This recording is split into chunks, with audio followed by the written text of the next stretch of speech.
Appreciate you joining me as always. We've got another busy show for you on tap today. We're going to be covering several different topics related to none other than the Washington Commanders. And one of those topics is going to be the alternate uniforms that should be revealed tomorrow. I'm excited about it.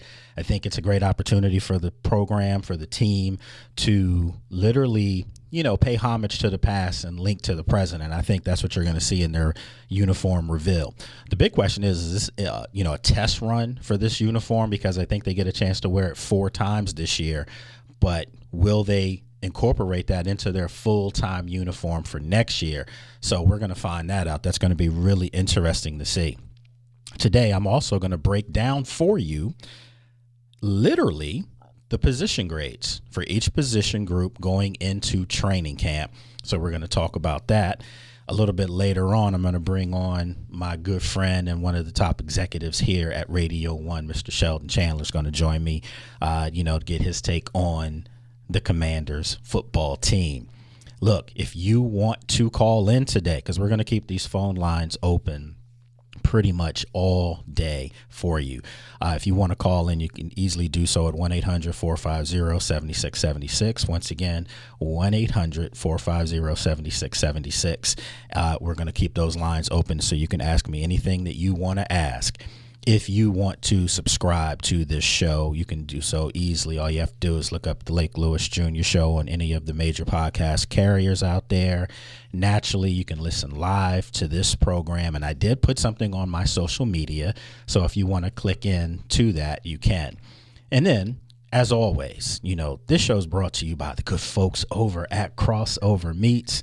They do a phenomenal job, and they've got a great burger that is a hybrid burger. It's chicken and it's beef. It's really good. A lot of people love it. You've seen a lot of things on my social media posting it. And it's not just someone that's taking care of the show and I talk about them. No, I actually eat Crossover Meats. So literally make chili with it. Made some spaghetti recently with it, which I was, trying to see how would that taste. So that was really good. So yeah, lots of good stuff with them. So make sure you check them out at crossovermeats.com. The Commanders, it's almost here, folks. We're like, 2 weeks away from training camp, at least from the rookies reporting. And this is an exciting time. This is the first time in a long time, not just for you as fans, but for me as media. In a long time, this is the first time I'm getting ready to cover a team that has Super Bowl aspirations, expectations. Last year, no one saw what happened. No one thought that this team would be a darling of the NFL and get to the NFC Championship game. I predicted 11 wins, maybe 12, but I did not think they were getting to the NFC Championship game, and they did. So there's expectations now, and with expectations, there's comes a lot of eyes looking at you. So now this football team has all of these games, these primetime games, lots of travel, and hence, I wrote an article yesterday, and it's on heavy.com. I got my shameless plug. Yes, it's on heavy.com. And it talks about the Commanders being, the as far as fatigue, schedule fatigue, as far as days off, travel days, they have the 5th toughest schedule based on that. Not just the 5th toughest overall schedule. I'm talking about when you factor in the fatigue, the travel, the preparation and lack of preparation time for the next game. The Commanders have it so bad with that fatigue schedule that in years past, when teams played overseas, whether they played in Brazil, Barcelona, wherever they played, Germany, in England, they literally had buys when they came back. Washington's playing the weekend they come back.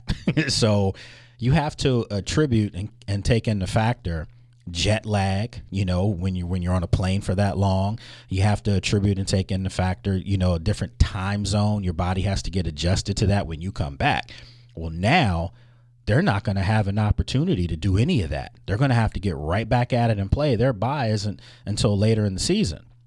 Then when you look at the list and the list of teams that, we can break down that have these tough schedules, there's no Philadelphia Eagles listed on this list of the top 10 teams with the hardest fatigued schedules. The Eagles aren't on there, and they're the Super Bowl champions. So that's something that you have to account for, that you're going to have to think about when you're talking about the Commanders' schedule being tough. And I know people talk about, oh, it's tough, Lake, because they have these teams, X amount of teams on this schedule, teams that made the playoffs last year. Listen, every game in the NFL is tough. I don't care who you're playing. If you don't show up on Sunday, if you don't show up on Monday or now Thursdays too, if you don't show up ready to play, you're going to lose to anyone. So I totally discount all of the rankings of strength of schedule. You still have to show up and play. You don't perform, you're not going to do well. How many times have we seen in years past Super Bowl winners not even make the playoffs the following year just because they, maybe they were living in the past. They just weren't prepared for those Sundays for that particular year. So Washington already has, if you want to say it, a tough schedule. Okay, I'll give you that. But what I'm saying in my article is based on the fact of the travel days. If you have one less day of practice to prepare, if you have one less day to get your body right, and normally on Mondays, players come in, look at film, go over some things, get treatment. Tuesdays, the NFL, everyone's day off. We as media don't even go into the facility. So you kind of have those 2 days, and they used to call them Victory Mondays, but in Washington for a long time, there weren't a lot of victories.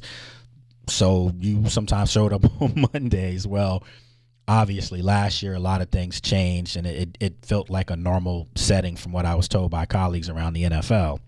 So yes, those 2 days could be, one of those days could be cut short because of the travel that you have. So once again, take all those things into consideration. Listen, the overall feel of this football team, and they're starting to get national, obviously big time attention, but I think the narrative has changed quite a bit.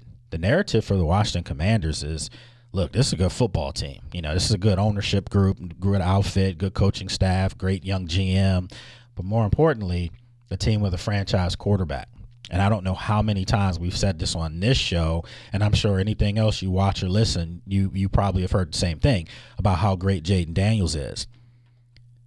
I want fans to understand, though, when you have one of those, and when I say one of those, I mean one of those shiny new toys. It's almost like, walking out of your garage in your neighborhood, if you have a garage, and, you go out and you look down the street and you see maybe like, I don't know, one Rolls Royce on the street, one Bentley on the street. That's kind of what Washington is playing with now. They've got one of those. They got one of those things that when it goes by you on the street, you notice it. You see it. It's visible for everyone. Washington's never had that. And now the simple fact of the matter is, because they have that, the national expectations are there. And it's going to be really interesting as we embark on training camp in 2 weeks. Literally, how does this team embrace it? Well, I can tell you just from being out there, for OTAs and mini camp and knowing some of the guys and coaches, they feel like they're ready.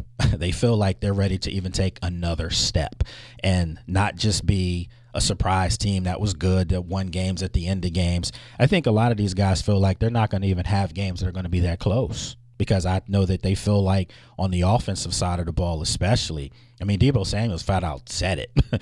I don't see, and he said this, I don't see how we're going to be stopped. I don't see how you can stop us. And again, when you have a quarterback like a Jaden Daniels, and you have, another toy to play with Deebo Samuel, and then obviously Terry McLaurin, and I'm not going to spend any time today talking about Terry McLaurin and his contract. Originally I was, but then I'm thinking it's nothing you haven't heard, even out of my own mouth. He's going to get this deal signed. It's going to be right before training camp starts, maybe on the eve of training camp or a couple days before. I think it gets done. I think both parties understand why it needs to get done. So, boom, there you go. I'm done with Terry McLaurin as far as that conversation. The offense, though, as far as the weapons, the most important thing that they did, and that leads me into what I want to talk about today, is the position groups. I want to talk about this team's position groups and the grades that I've given it, okay? And I think, when you go back to last year, we talked about how the grade of the team for me, some people say, oh, man, that's really low, Lake. Well, I gave Washington a talent grade of a 76 last year, okay? By the end of the year, the way they were playing going into the NFC Championship game, it was like an 80, 81, okay? The contrary, on the flip side, The Eagles' grade last year to me was a 96, okay? And they won the Super Bowl. So that kind of tells you like the realm that you kind of need to be in to really, really, really be a lock to get to a Super Bowl or close to it. Well, you know, Kansas City to me last year, their grade was a 90, all right? They were in the Super Bowl, okay? Ironically, when you look at a team like the Buffalo Bills, their grade to me last year was an 89. They were in the AFC Championship game. So Washington exceeded all of that, you know, because they didn't have those talent grades, but yet their culture and their play got them in that game. The one thing all four of those ever was very simple. The one thing they had in common was they had a franchise quarterback. So we have a caller that's on the line right now. So let's bring in Brad Jones from Detroit, ironically. What's going on, Brad? How you doing, my friend? Lake, my brother. How you doing, my man? I'm hanging in there, man. Hanging in there. Just trying to catch my breath. I got you, brother. I got you. Man, you know, it's that time right now. You know, we're 2 weeks away pretty much from the rookies reporting and everyone coming in. You know, you're in enemy territory, man. You're up in Detroit right now, and I know you take a lot of heat for being a Commanders fan or a former Redskins fan, of course. You know, how excited are you now? You know, with training camp coming up. Man, like I am super excited. You know, year two of Josh, the Harris Group, AP, Dan and his team. I'm just excited with just to see how cohesive we can be. And with the new additions, man, I've always been excited, even when I knew we were going to be 3-13 this year, knowing that we got Super Bowl hopes, man, my excitement's through the roof. You know, I was just saying before I brought you on that, you know, Washington has something, man, that they haven't had, you know, in a long time, if not ever for the franchise. And that's a franchise caliber quarterback. And I was talking about, you know, just the talent grades of where I had Kansas City and Buffalo played in the AFC Championship game last year and where I had Philly, you know, and they won the Super Bowl. And their talent grades were far superior than Washington's. But the difference is Washington has the same thing that those three teams have, franchise quarterbacks, and hence they played for the NFC Championship game. Now, when you think of the additions of Deebo Samuel and some of the young backs that they've drafted to have speed and elusiveness, you would naturally think that they've closed the gap considerably, even with the additions on the offensive line. You would think they've closed the gap considerably with the Eagles. Absolutely. And one thing we did not have last year, because going into this time last year, the question marks was our secondary, right? We knew our secondary was not good, but this time it looks like our secondary will be pretty good, and I think that closes that margin even more so. Yeah, you know, and here shortly, you know, I'm going to be doing a talent grade for each position group.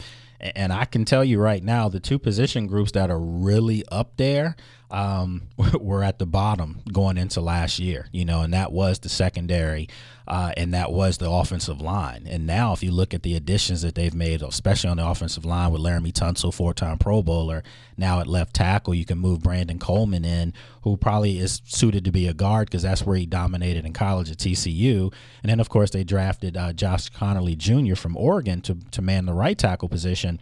They've significantly upgraded, you know, their offensive line, and you would think that would make them even more dangerous and make Jaden more dangerous because now he can survey the field a little bit longer.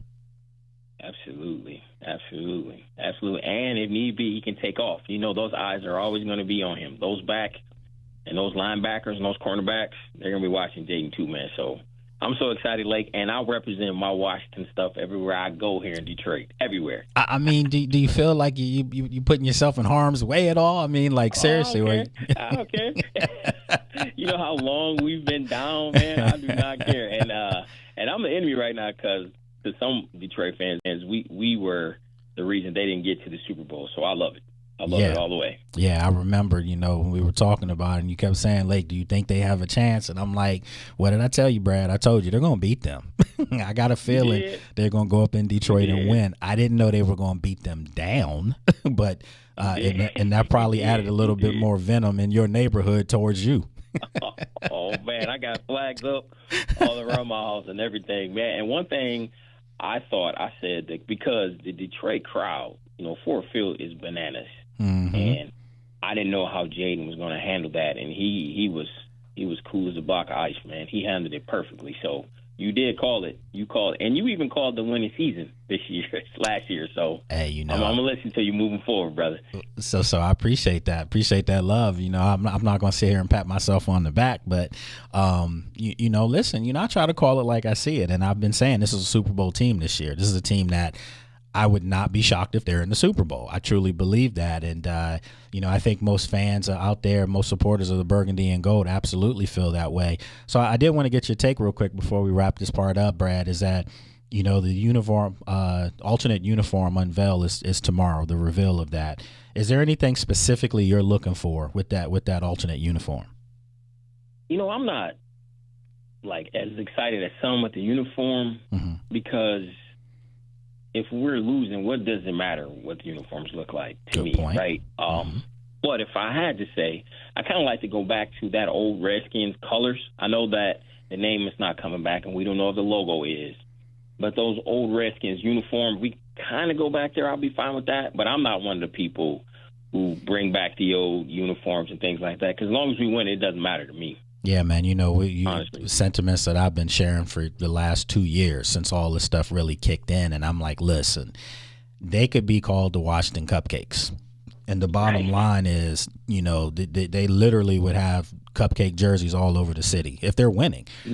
Winning cures all ills. Absolutely cures all ills. And I've been throwing this out there for everyone that's still stuck on this whole name thing. And if you are, shame on you, because you got to move on, man. I mean, life goes on. And I've said this before. For all the young kids now, who has one of the top 2 or 3 selling jerseys in the NFL now? He's the quarterback for Washington, Jaden Daniels. Are you telling me the people who are buying that jersey look at Jaden Daniels as a Washington football player or a Commander? You already know the answer to that. So Absolutely. They saw him do something in a Commander's jersey, so obviously that's what they are. And if I'm Josh Harris as a businessman, I don't want to rebrand. I mean, that brand is working for me with number 5 now pushing it, so I don't want to rebrand. And I'm sorry if I'm ruffling feathers with some fans out there that are still calling for a name change, but you're and I know the president spoke about it yesterday, and that was making the rounds on social media. Stop. just stop, man. How about we win the NFC East and beat the Eagles and get to the Super Bowl? How about that? How about that? And you know what, Lake, for us old, I mean, I'm not calling us old, but I am. We old, older man. Redskins fans. These older Redskins fans, we've never seen a quarterback like this before, right? Never. We never had it. We never had a top 5 quarterback ever. Never, ever. Ever. Yeah, I know someone's gonna say, "Hey, Brad," I know someone's gonna say Sammy Ball, and I'm like, "Stop it! We're not going back 100 years, man. I mean, seriously, not on this level. Not on this level. Yeah. And the quarterback we have is not a one-hit wonder. Right? You know what I mean? Don't get me wrong. 2012 was great. RG3 was great. I got his jersey on my wall. He's great. But this is not that. This ain't that. Man, we got something special for the next 10 years. So it doesn't even matter what our name is called, what our uniforms look like. If he can get that Lombardi, bro, right? It's on. I mean, listen, if Jaden Daniels can win a Super Bowl this year, they might have to print a key to the city for him right now. I mean, like, seriously, he would literally. I'll give him the key to my house. He said, "Give him the key to your house." I mean, listen. Hey man, he come get something to eat anytime he wants to. I tell you what, man, you might have to start printing some keys out because I've predicted that. Matter of fact, I keep saying it. You know me, I try to give predictions early and things like that. Obviously, we're talking barring injuries in training camp or anything like that in preseason.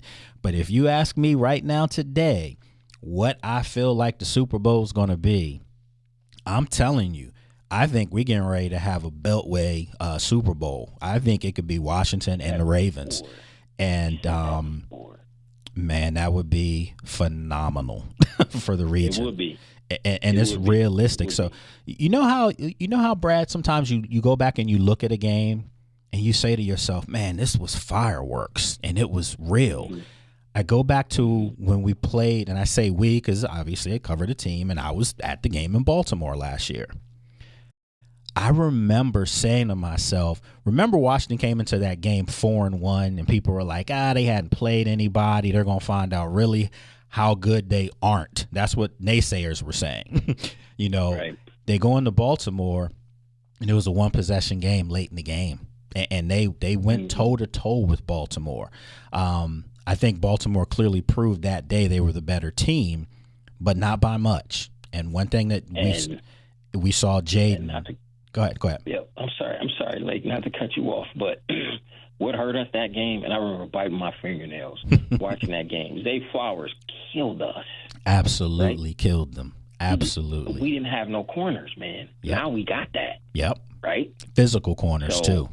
Yeah, man. Yeah. And if our secondary hold up like we're hoping, our linebackers don't have to play so far back. They can play closer to that line, and Derrick Henry ain't going to run like he was. So, see, like, man, you get me all excited, brother. But that's what I'm supposed to do. You know what I'm saying? That's what it's supposed to be about. Like, and I keep saying this. Now you have a Trey Amos who looks really good, and who I think is going to have a rookie campaign like Mikey had last year. Matter of fact, I think those two corners are your cornerbacks for the future for a long time.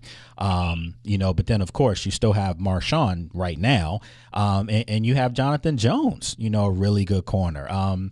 I think so good that their top four corners may ruffle some feathers with like Noah. he might have to perform because they have Yep. Yeah, yep. They've got some young guys. So real quick here, in about a minute or so, what do you, as far as maybe some surprise cuts, because that's something that I'm going to be writing about this week on heavy.com. Shameless plug again, but that's what I got to do. I'm going to talk about some players that I think really have to have outstanding training camps to kind of lighten the load a little bit, and get people off their back. I'm going to start right off the bat by saying I think Brian Robinson, as good as Brian Robinson is, and for anyone out there that doesn't think he's a good back, you're mistaken. He's a very good back. I just don't think he's a featured back. And I think he's very similar to, say, like right there in your neck of the woods, how David Montgomery's a really good back, but you couldn't tell how great he was until he was paired with Jahmyr Gibbs. Well, I think Washington now may have some young guys that you can scatter in there with Brian and Austin Eckler that could take the load off those guys, but also could take carries from those guys. And I mean Ja'Cory Krosky-Merritt and Demetric Felton. I really like those two guys. Do you feel like a guy like Brian Robinson or maybe even an Andrew Wiley on the offensive line could get caught up in numbers if they don't have strong camps? I agree with you on your take on Robinson and like David Montgomery. I think if you give him, if he becomes like that second option to somebody, I think Robinson can be really valuable. I really think he can be valuable. Wiley, I think I would keep him because of, we got the injuries. Sam's coming back, right? We got the rookie over at the right side. So I think Wiley he can be good, serviceable as a backup. But man, you stumped me with that one. Surprise cuts. Ooh. Yeah, I mean because as you know, good teams have to make tough decisions, and when you can listen, in years past, man, we could do the 53-man roster back in May, like right. you knew who was going to be there. But now with this roster, I'm telling you, man, it could be some guys that you might be like, wait a minute. This guy's been here for 3-4 years or 4 or 5 years, and they're moving on from them. And that's because they feel like maybe they're too draft class. The class from last year that had a really, really solid foundation set. As rookies, they were in an NFC championship game. So that's all they know as NFL players is winning at a high level. You pair that with this year's rookie class, who I'm going to go out on record and say this. I think this year's rookie class potentially it was only 5 draft picks, but I think potentially this year's rookie class could actually perform better than last year's rookie class. I mean, and I know people say, what are you talking about? You had Jaden in that. Discount Jaden, okay? Because we're talking about a superstar. That's hard. Yeah, but I mean, Mikey had a great rookie campaign. Brandon Coleman had a really solid rookie campaign. And you keep going down the list of other players. But this class this year is something that I think the fans are going to really embrace and love. Brad, because they're athletic, they're fast, and they have size. Everything that Washington had been short on for years, they've made up for it significantly, even with the free agent additions. Right, and I can tell you who else. You mentioned I'm looking forward to Lane with his speed and see what he can offer, not only in the return game, but he may as that quick hitch type receiver. Mm-hmm. But I'm also looking at McGee. That dude looked like he is yoked, man. And so I'm looking, and he's fast. So I'm looking super fast. Listen, I'm excited about that. Yeah. Yeah. Another guy keep your eye out for is Dominique Hampton. I think Dom Hampton is about to literally, turn some heads. And he was a converted safety when they drafted him out of Washington State. He was a safety known as a hitter, but an athletic guy. And now they bulked him up and moved him inside, the linebacker.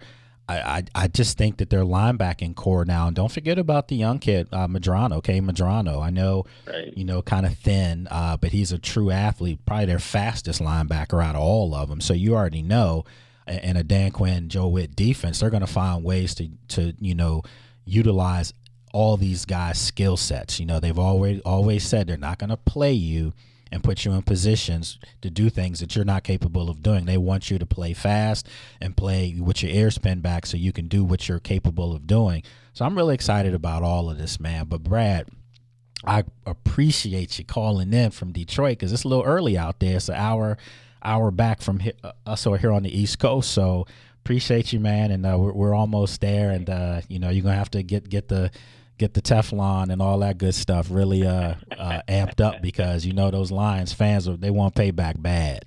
They want it. Every time I wear a shirt, people blowing their horns at me and doing everything else, man. And I laugh. I love it so much, even here at work. So I'm excited about it, brother. I really am. All right, man. Well, I appreciate you. Appreciate you calling in, and I'm sure I'll check you out on Friday on the Fan Show. Absolutely. Like, have a good one, brother. Appreciate you. All right, take care. All right, folks, that was a good friend of mine, Brad Jones, out in Detroit. Someone a couple years ago, man, just was a fan and reached out, and we became friends. You know what I'm saying? Like, he and his wife welcomed me to Detroit, 2 years ago for the draft, for the Jaden Daniels draft. You know what I'm saying? So it's just, it's good people out there, to support this team and support, what I'm doing. And, so we're going to keep those phone lines open. Once again, if you want to call in, it's very simple, 1-800-450-7676. And we've got another caller who's called in right now. We got Michael Barrett on the line. What's going on, Mike? What's happening, Lake? We count down the days, dog days of July, my friend. That's right. We're almost there. I just had Brad Jones with us from Detroit just now. Brad from Detroit. Oh, my man. Yep. So he called in and listen, you're here. You know what I'm saying? And now we are at the point where 2 weeks away, rookies report, and it gets real. It's going to be hot, as you said. That is correct. So. Hey, stay cool out there now. We need you, brother. It's going to be hot. I plan on it. Trust me, man. I'm already back in training and all that stuff just to get ready so that, they don't have to bring anybody over there as far as me passing out in the heat. So I will say this, no pun intended here, but it's definitely going to be uber hot because this team right now is uber hot. Yes. A uniform reveal tomorrow, alternate uniform. What are you looking for, with that uniform? Anything in particular? I mean, like everyone else who remembers the Skins in their glory days, so I age myself here. I would like a little throwback to the original colors, something like that. Yeah, but I'm excited to see the product on the field. To be honest, I'm done with the name. Good. Holding on to that. Yeah, crazy, I'm like, you man. gotta let I'm that done, go. Man. It is what it is. Let that go, right? Like it's not coming back. I mean. And listen, bro, I mean, Michael, think about it this way. If you can, I think what I'm saying is one thing we know about Josh Harrison, the ownership group, and Magic and Mitch Rels, the whole group, they have really been respectful of what the fans want, okay? Yes. And one of those things that the fans want, not all of fans, but there's still a large portion of fans that want that name back. And I keep saying it's not happening, and it shouldn't happen. And the reason why I say it shouldn't happen is because it was offensive to some folks. And I know some people talk about, cancel culture and all that. No, it's just called human decency culture. And my thing is this. If you're winning football games, who cares what the name is? And that's what's baffling to me is I thought it was a big deal because we had nothing else. Now that we have product on the field, I'm like, you still complaining? Yeah. I don't care what. Look, man, I got Redskins gear, Washington football team gear, Commanders gear, and if they change it again, I'll get some more gear. Let's win some games, man. And you got a shiny new toy that is like I just gave the analogy. It's like you walking out your house and looking down the street and somebody has a Rolls Royce in their driveway. You're gonna be like, wow, where did that come from? Yeah. And you're gonna see it everywhere it goes. And so Washington has one of those shiny new toys. Embrace that and love it because you've never had that ever. So no. And I asked this question, Michael, when all these people now around the country, Jaden Daniels has one of the top selling jerseys. What jersey are they buying? Are they buying a Washington football team jersey, a Redskins jersey, or are they buying a Commanders jersey? That's right. That's right. They are buying Commanders. It's just, some of the fans are hung up on it. God bless them. I'm glad I'm not one of them. I just want to win games. I like being relevant.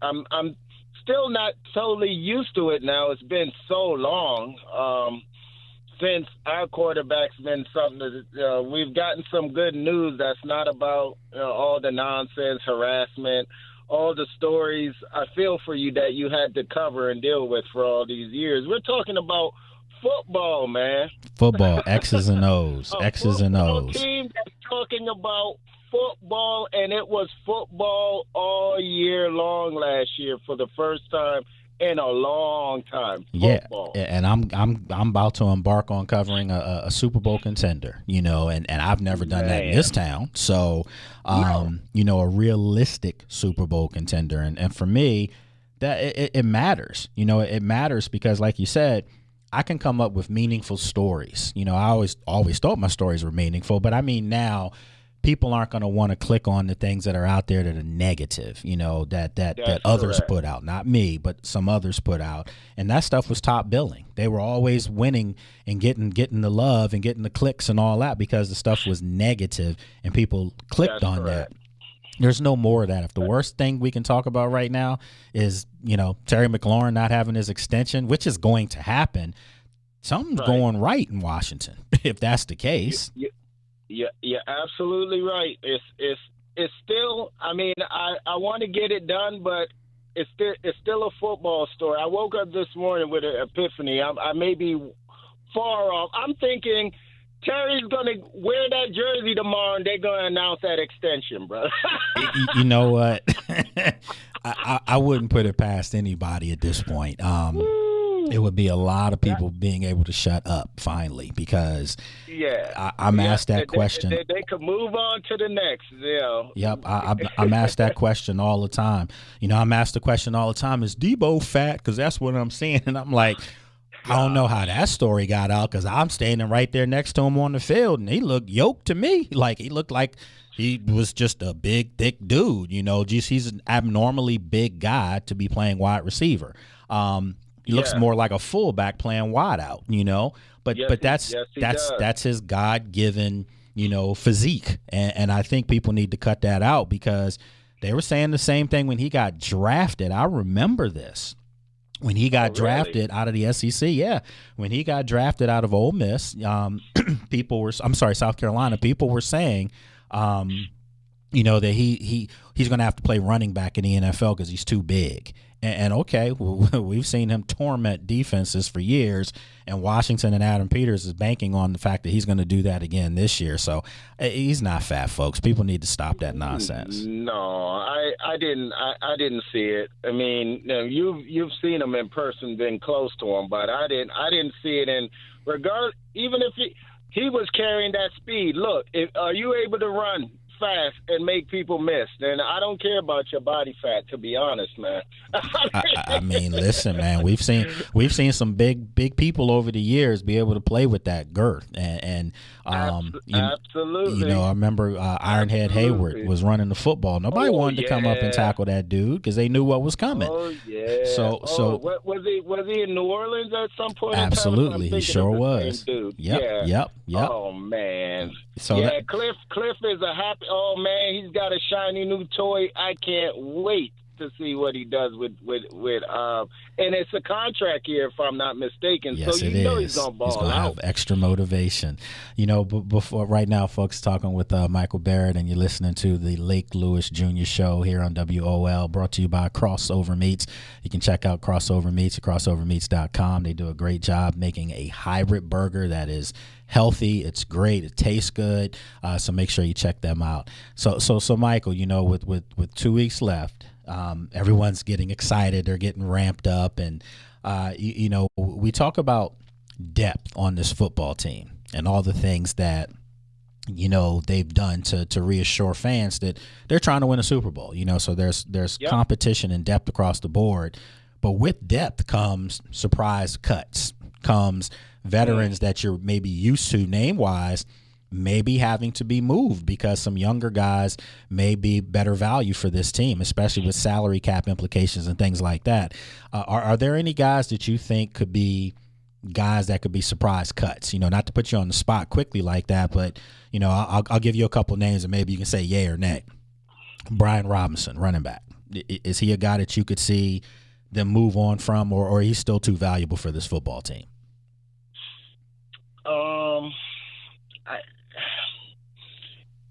I don't see them doing that because from a financial standpoint, it doesn't make sense not to keep them. Got you. Good point. Okay. What about Andrew Wiley, offensive lineman? No.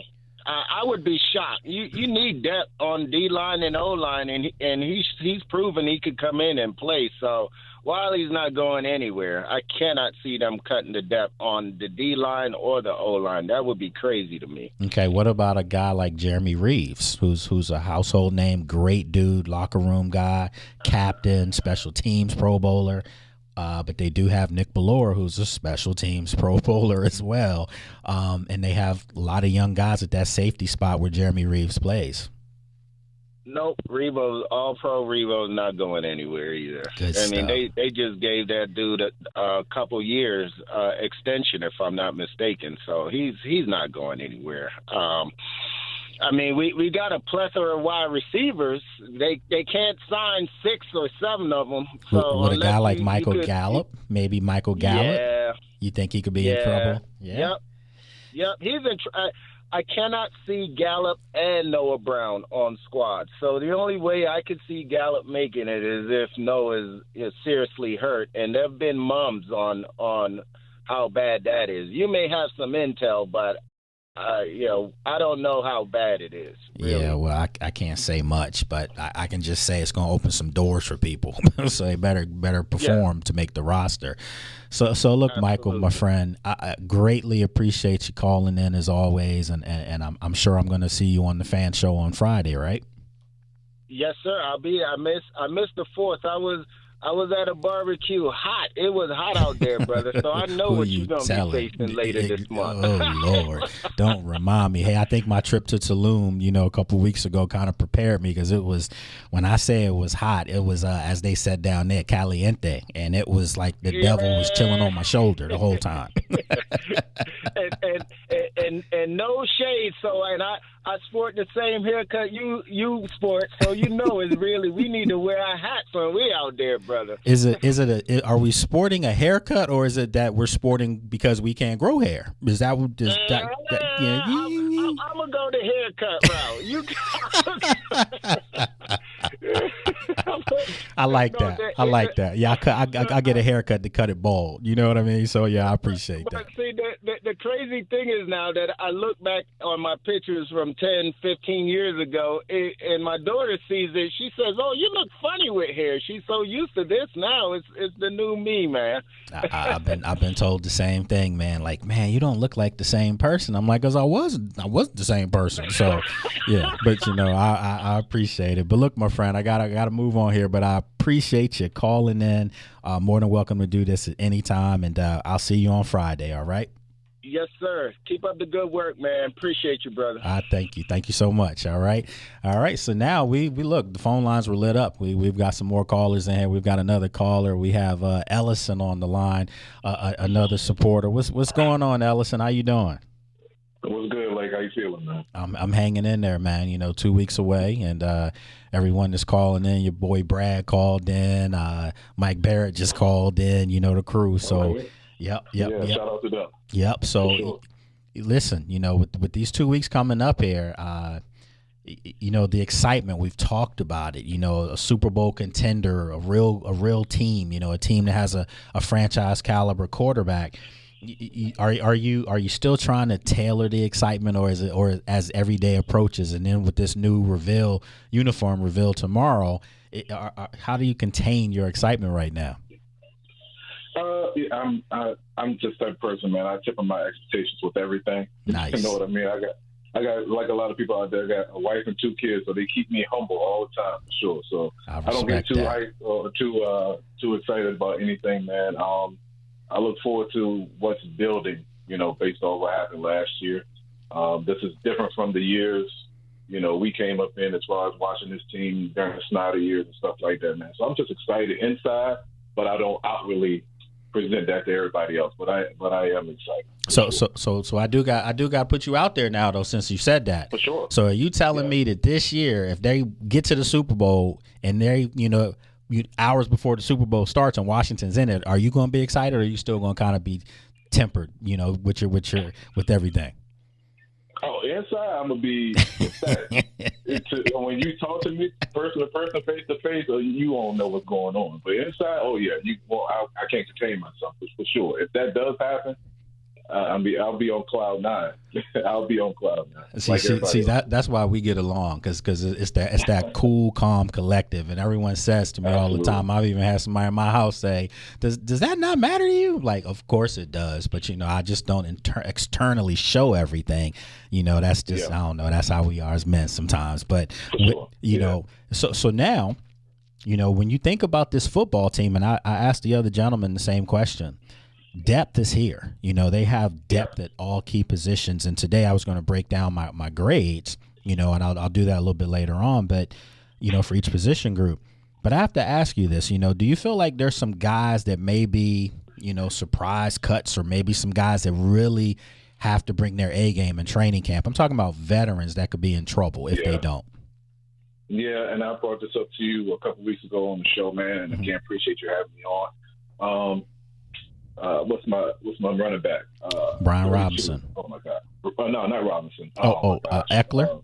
McNichols. I was wondering about McNichols a couple weeks ago, and with the drafting of Crosby, Merritt, and Wiley, who was on practice squad pretty much all year last year. Demetric Felton. I was wondering if he could be on Felton, exactly. He's another one also. So I was wondering if he could be on the chopping block. I think one of the guys earlier said Michael Gallup as well. So those could be 2 right there. Wiley is another one on the offensive line, even though I think they may keep him maybe as a swing tackle, swing guard-ish type guy going forward. But, yeah, those are 3 guys off top of the head that I can think of. One of the guys that I'm not trying to say he's in trouble, but, when you think of special teams guys, if you have a young guy that's willing and able to assume a role on special teams, maybe a guy like Tyler Owens, who they like a lot and who they want to get on the field as a safety and meaningful reps on defense.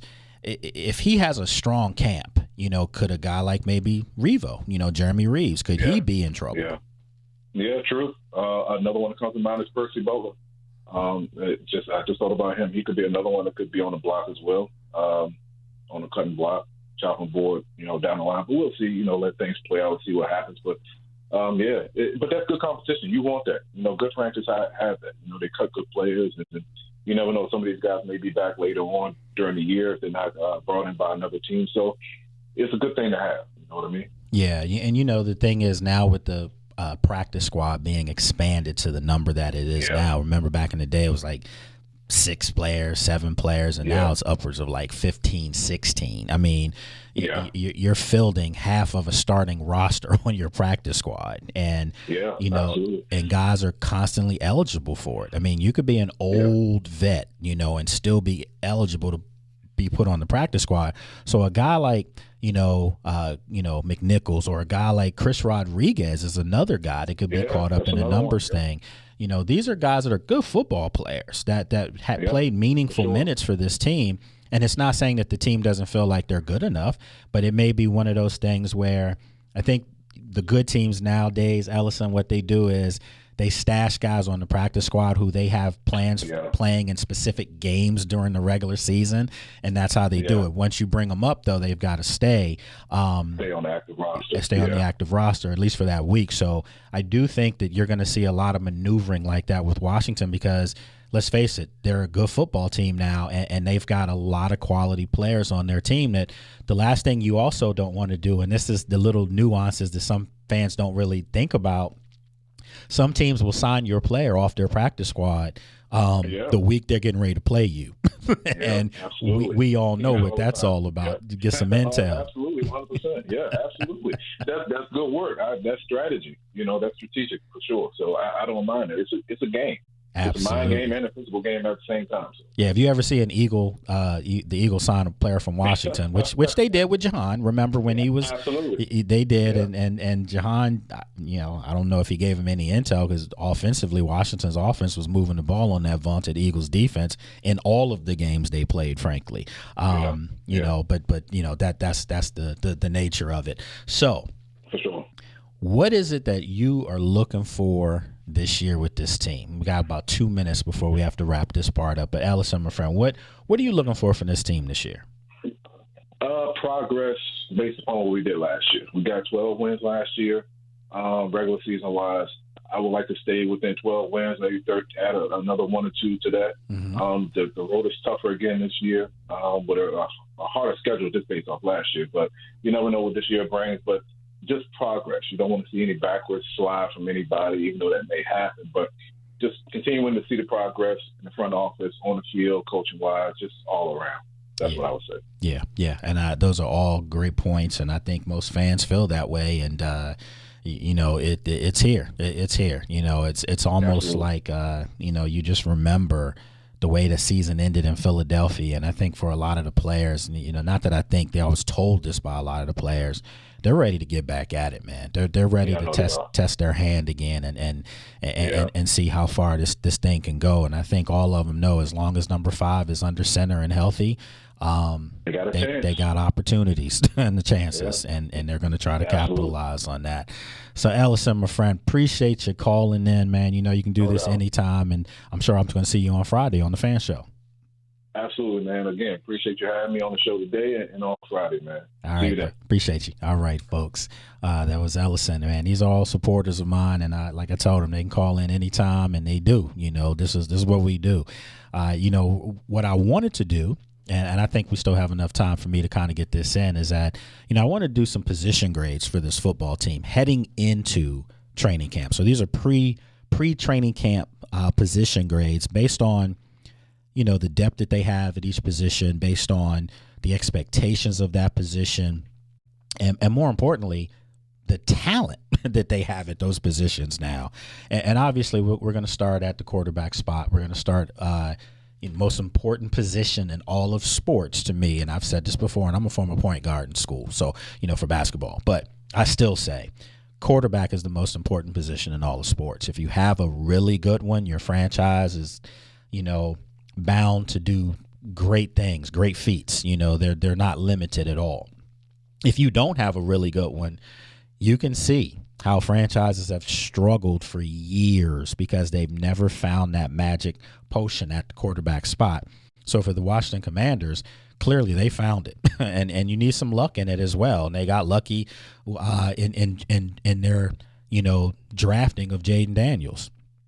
We know he hasn't played a second year yet, but I think everyone knows the eye test has been passed a long time ago. This guy's phenomenal. He's an elite quarterback. I said months ago he's a top 5 quarterback right now. And I know people were like, "You're crazy," and I'm like, "No, not at all." I literally had Patrick Mahomes, Lamar Jackson, Joe Burrow. I'm sorry. Let me rephrase that, because I took Joe Burrow off because of Jaden. And I did that months ago. You may see some things making the rounds now about that, but no, I did that months ago. It was Mahomes, Jackson, Josh Allen, Jalen Hurts, and Jaden Daniels. That was my top 5. And I know some people were like, Matt Stafford should be on there. I know there's so many other really good quarterbacks. Baker Mayfield could be on there, Justin Herbert. And I'm like, no, what Jaden Daniels did as a rookie warrants him to do this. He took a team that didn't have a big talent grade, as we said, and put him on there. So for me right now, to move along quickly here, my quarterback grade for the Washington Commanders quarterback room of Marcus Mariota, a really good backup who we saw last year step in for Jaden Daniels a couple games and lit the Carolina Panthers up, lit up the Dallas Cowboys. So I think with this team, Josh Johnson's on the roster, Sam Hartman's on the roster. I think the quarterback room for the Washington Commanders right now is an A, going into training camp, so they have an A grade. The running back room for the Commanders, and this is another room that people are like, oh, what are they going to do? Brian Robinson, Austin Eckler, they're going to be on the roster. That's what they're going to do. They're still going to be really good running backs, but I think now you've got some young guys, Ja'Cory Krosky-Merritt, who they drafted out of Arizona in the 7th round this year, and also Demetric Felton, a free agent who's been around in the league for 3 years and really, has turned some heads with his elusiveness, speed, and pass-catching ability out the backfield. So for right now, Chris Rodriguez, another guy in there, Wiley, the kid that they took from Arizona a couple years ago. So now I think when you look at this running back room and their depth, I'm going to say the Commanders' running back room right now is a B+, okay? And I know people might think that's a high grade, but I think that they've got some really viable running backs. And I think, Austin Eckler, barring injury, I know he's had some head injuries recently, but barring injury, I think that he's going to be a weapon for them in this offense. I really do. So, B+ for them. Wide receiver room. Let's face it, it starts with Terry McLaurin, who I think will get his contract extension taken care of. So we're talking as if everything's all good and Terry's on the roster, which he will be. It will be all good. Terry McLaurin, pairing him up now with Pro Bowler Deebo Samuel. Listen, that's going to be treacherous for defenses to try to defend and stop. I think with them, and then you think of the young kid, Jalen Lane, who was drafted out of Virginia Tech, who, ran a 4.3 40. This is another speedster that can do different things. You have those 3 guys out there, and then you have a Luke McCaffrey taking another step in his second year. We talked about Michael Gallup. Noah Brown, was injured a couple weeks ago, and his availability isn't quite known yet. Didn't look good from what we saw out there at that practice field that day. But nothing has permanently been said. So, I think that they've got some other viable, opportunities for some younger players to make a name for themselves. But for right now, I am putting the Washington Commanders wide receiver room at an A, and I think because your 2 starters are monsters. They're really good, dominant football players. And then you have a young kid in Jalen Lane that I think, with Luke McCaffrey, I think those guys step up and help that wide receiver room. So I'm giving them an A on the wide receiver room. All right, so let's move along to tight ends real quick. The tight end room led by the old man, Zach Ertz. Found the Fountain of Youth last year's Fountain of Youth is called Jaden Daniels. When you have a quarterback like that, you want to play for him, and he gets you the ball, which makes you look better. And Zach Ertz, he's rejuvenated, and he's playing for a winner again. So, I think Zach Ertz is better than most tight ends in the NFL. I mean, I don't think you can name 6 or 7 tight ends that or more that are better than Zach Ertz, even at his age right now. So Zach Ertz, you pair him up with with John Bates, who's probably one of the best blocking tight ends in all of football. He's a mauler. He really is. So he's a specialist at it. And he can catch the ball on occasion when they get him opportunities to. And then Ben Sinnott, the rookie, last year was a rookie. This is his second year. I think he's going to take another big step. They drafted him out of Kansas State to kind of be, kind of like a poor man Zach Ertz, and it didn't happen in his rookie campaign. But I can tell you from OTAs, I can tell you from minicamp, he looks really good. Looks like he's, the game is slowed down for him. So I think he's going to have a great opportunity. So I'm giving the Commanders tight ends room right now. I'm giving them a B grade. Okay. All right. So not a B plus, not an A minus, but a B, a solid B. That's good. If you remember in school, you got a B, you were probably happy if you were a guy like me. But if you're one of the super smart kids, that was, you can do better.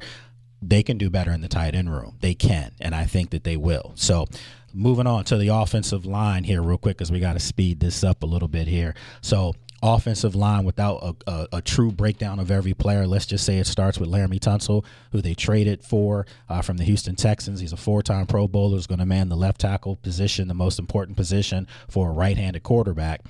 So they have that locked in and covered, and then they go out and draft Josh Connolly Jr., a really good tackle from Oregon in college, an All-American, and now they're going to have him come in and play the right side. You move Brandon Coleman inside. You have Tyler Biadasz at center, one of the best centers in all of the NFL, Mauler himself.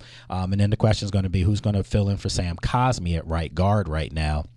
I'm saying it might be Trenton Scott or Nick Allegretti. So that offensive line is upgraded regardless of how you look at it. So for me, I'm saying this offensive line has potential to be their best position group by the end of the year. When they play the Eagles in those final 2 games, or 2 out of final 3 games to end the season, they're going to be rocking and rolling, and it should be a real thing when they go up against that Eagles front 4. So I'm giving the Redskins and the Commanders and the Washington football team, however you want to call it out there, they're the Commanders, though. I'm giving their offensive line an A. I think right now they have an A. That means this offense is going to be rocking and rolling, folks. So we've got about 2 minutes left, so I'm going to just move to the defense and just give you grades without having a true breakdown. For more on that, you can check out the show, the pod. You can watch it on YouTube as well. So on the defensive line for the Commanders, obviously that's an area that they've had to address, and they brought in Eddie Goldman and Dedrick Wise and Javon Kinlaw, and they still have, Johnny Newton and Deron Payne and Dorrance Armstrong and so many other guys that they're going to have on there. So I'm giving the Commanders defensive line right now, I'm putting them as a B minus. Okay, I think that they may need to make another move, or I have to see with my own eyes during training camp that it gets better. So I'm giving them a B minus. Moving on to the linebacker room, I'm giving the linebackers on this team an A minus. I think as long as you have Bobby Wagner, a Hall of Famer, one of the smartest linebackers in all of football, you have to give him that. Frankie Louvu, Dom Hampton, Jordan McGee, they're going to have a really good group. Kane Madrano. So I'm giving the linebacker room for the Washington Commanders an A minus. The secondary for the Washington Commanders, I think with Trey Amos and Lattimore and Mikey Sanderstill and Jonathan Jones, I think they're going to be phenomenal at corner. I think, Quan Martin at safety, Will Harris at safety. They've got some pieces there. So I'm giving the secondary for the Commanders a solid A minus. Okay. Special teams for the Commanders, I'm giving an A. Tressway is one of the best punters in all of football. They just brought in a really good kicker. So, folks, appreciate you joining me today. Had a lot of fun. We're going to do the same time, same place next week here at WOL Radio, 95.9 FM and 1450 AM. Have a great remaining part of your day.